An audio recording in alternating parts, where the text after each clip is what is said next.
Hello everyone, welcome to my February, March, and April of 2019 haul video.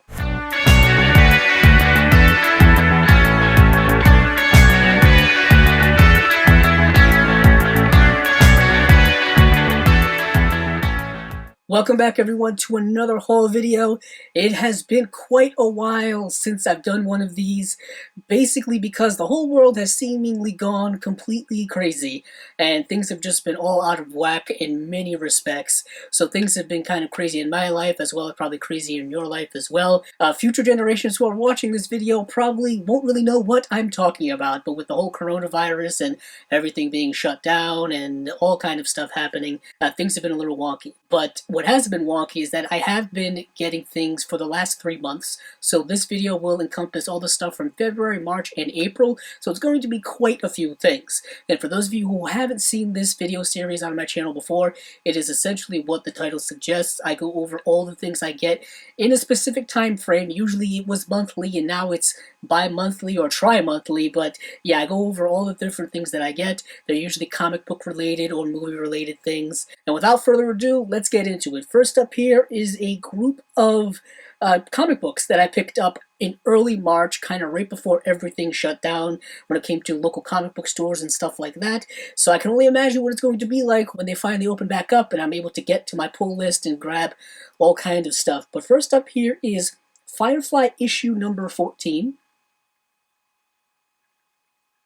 Sorry for the glare as always. And then transitioning to more kind of mainstreamy stuff, I have Shazam number 11, which is of course put out by DC Comics. And next up here, transitioning to Marvel, is a series of X-Men and New Mutants books. First up here is X-Men issue number 6 with Mystique here on the cover. Next is issue number 7 with, I believe, Apocalypse on the cover. And next up here is actually an X-Men giant-size one-shot. And these are all written by Jonathan Hickman, and that's why I keep picking them up, because I think he's a really, really good writer. And transitioning over to New Mutants, which is also written by Jonathan Hickman, and this is issue number 7. And then we have issue number 8. And now transitioning over to the Blu-rays and the DVDs. First up here is actually a complete series Blu-ray set, and this is of Scooby-Doo, Where Are You? And this is the original 1969-1970 series, and also has the 3rd season, which is something that was kind of an amalgamation of previous episodes that they put out in 1978 to make a 3rd season of Scooby-Doo, Where Are You? But don't worry, I'm going to be probably doing a full-on review of this set, because as you can see, it is quite intricate in its design, and I really kind of want to go into it. I know a lot of people have done it, but I guess I might as well do it as well. And this is something I've wanted to get in the collection for a very long time. I've been trying to get all the old Hanna-Barbera animated series from when I was a child, watching them, and Scooby-Doo's been one of the biggest ones for me. And now transitioning over to the movies that I picked up. First up here is one of the new releases that came out within the last couple of months, and this is Star Wars The Rise of Skywalker. This is the 4K Ultra HD Blu-ray edition, and this is the Best Buy exclusive Steelbook. And I wanted to pair this along with the one I have for The Last Jedi, so that's why I picked this up here. And this is something that has really cool packaging, art that really drew me to it. And for those of you interested, I did do a full review here on the channel for when the movie came out. I also did a review more in-depthly and more spoilerish on my podcast, Cinema Discovery Project, along with my co-host, Stephen Billings. And next up here are actually a series of 3 movies that I picked up from a website called Hamilton Books, and it's a site that I've seen many other collectors go to. I went there for the first time just to try to check it out to see what it was all about, and I was pleasantly surprised with the things I was able to find for the prices I was able to find them at. So without further ado, here is the Blu-ray of A Fantastic Woman, The Agony and the Ecstasy, and Syriana. Next up here is the 4K Ultra HD edition of Rian Johnson's newest film, coincidentally talking about Last Jedi, and in the last whole video I did, I talked about Brick, his first film, and I also, in between that time, have done a whole video about all of the films I have in my collection within his filmography. So yeah, it's been a lot of Rian Johnson related content lately here on the channel, but this is Knives Out. And next up here is one of the kind of most underrated films, I think, from last year. It's definitely a hidden indie gem, and I don't mean that in a pun type way. And this is Uncut Gems by the Safdie brothers. Check this film out if you can. Check out their work if you can. A Good Time, the film that they did with Robert Pattinson a few years ago, is absolutely fantastic as well. Next up is another hidden indie gem from last year, and that is The Peanut Butter Falcon. And next up here is a Scream Factory edition, which is part of Shout Factory's kind of horror cult classic imprint. And this is The Blob from the 1980s, not the original one with Steve McQueen from the 50s.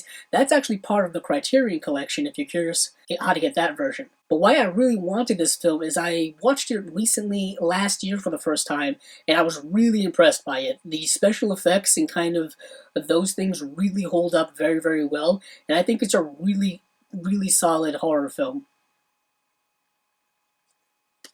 And lastly is something I found in a bargain bin, actually. It was surprising to me, and this is George Stevens' The Diary of Anne Frank.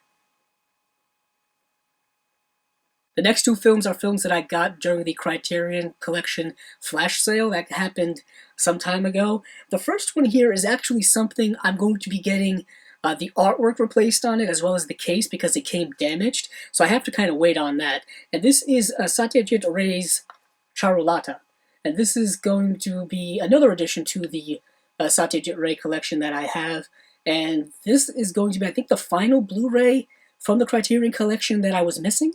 I believe I have all the other ones, and the reason why I have to replace this, I'm not sure if you can actually see it, but on the back here, the inner artwork actually has like a cut in it, and it looks like it's just something that goes straight through the plastic and into the actual cover art itself. So that's something I've got to get replaced. This is actually the second time I've bought this, and I had to return it before because it was also damaged. So I don't know what was up with this specific film or this specific edition, but yeah, so hopefully that gets fixed relatively soon.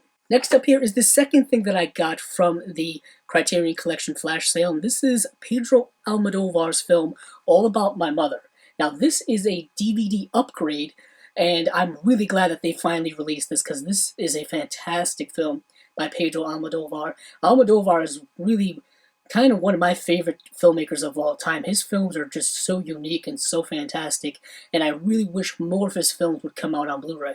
The next four films are all from the boutique label Twilight Time, and they've been having a sale on their website from March and April and now extending into May. And I picked up these four films, and the reason why I kind of wait for these sales is because their editions can be kind of expensive, but they do put out films on Blu-ray that you really can't find anyplace else. So the first one here is From the Terrace.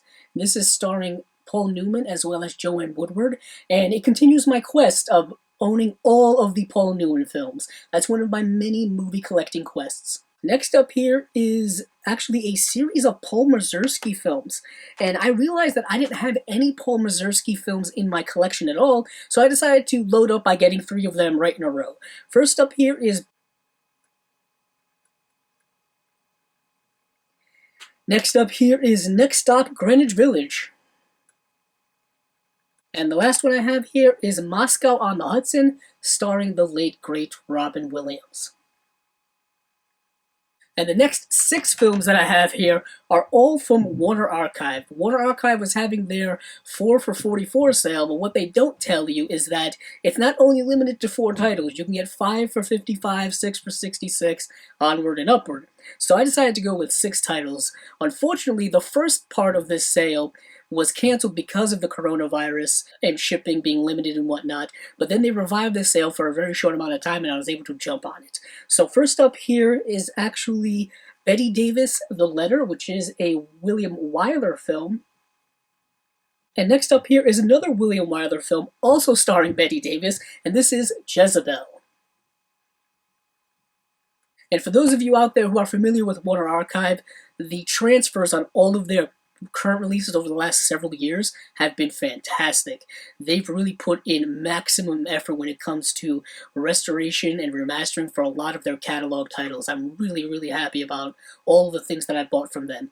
And next up here is a Christopher Guest film, Waiting for Guffman.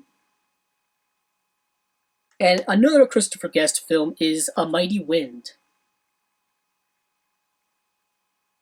Next up here is a Delmer Daves film, and this is Dark Passage. This is something that I've had the DVD for so long that I've been looking to upgrade, so I'm finally able to do so. And this film is, of course, one of the films starring Lauren Bacall as well as Humphrey Bogart. And last up here is a film noir, and this is an underrated film noir that I don't think a lot of people are aware of. And this is directed by Robert Wise and starring Robert Ryan and Audrey Totter, and this is The Setup. That has been pretty much everything from the months of February, March, and April of 2019. If there's anything in here that you want to see in any more depth, please let me know, because I'm trying to do a lot more Blu-ray reviews now that I've kind of transitioned from doing the weekly movie reviews now to kind of more focusing on my collection and movie collecting and all that kind of stuff. So please let me know. Also, if you like this video, please check out the other videos I have here on my channel, as well as subscribing.